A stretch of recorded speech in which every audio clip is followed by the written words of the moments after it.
बिस्मिल्लाहिर्रहमानिर्रहीम। अस्सलाम वालेकुम नाज़रीन, आप सब क्या हाल है। मैं उम्मीद करता हूँ कि आप सब खैरियत से होंगे। आज हम बात करेंगे पंजाब मजदूर कार्ड के हवाले से कि क्योंकि इस वक्त जो मजदूर तबका है वो काफ़ी मुश्किलात में है, क्योंकि पाकिस्तान में महंगाई बहुत ज़्यादा बढ़ गई है और मजदूर तबका जो दिहाड़ीदार तबका है, मेहनत मजदूरी करता है, उनको काफ़ी मुश्किलात का सामना है।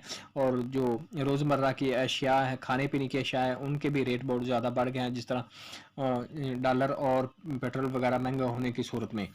तो इस वजह से गवर्नमेंट चाहती है कि जो गरीब खानदान है उनको ज़्यादा से ज़्यादा रिलीफ दिया जाए।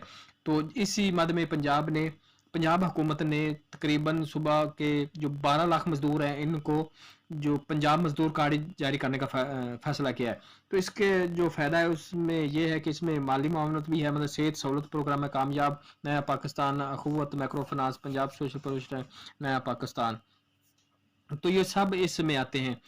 तो मजदूर कार्ड के ज़रिए जिस तरह मैंने बतौर एटीएम, मोबाइल वॉलेट अकाउंट इस्तेमाल, रजिस्टर्ड वर्कर्स की ऑनलाइन तस्दीक, माली फ़ायद की बरो वक्त बजरिया बैंक अकाउंट अदायगी, खरीदारी के लिए कार्ड स्वैप की सहूलत भी है।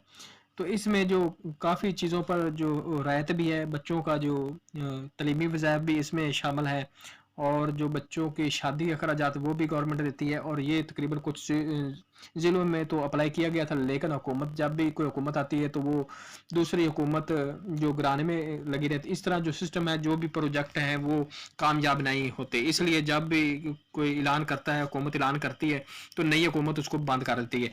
तो ये भी अल्तवा का शिकार है प्रोग्राम। तो जब ही ये ओपन होता है तो इंशाल्लाह मैं आपसे इसके लिए वीडियो अपलोड कर दूंगा, तो आप किस तरह अप्लाई कर सकेंगे। और ये क्योंकि आजकल ये प्रोग्राम बंद है, तो जब इसकी रजिस्ट्रेशन शुरू होती है तो मैं आपको आगाह कर दूंगा।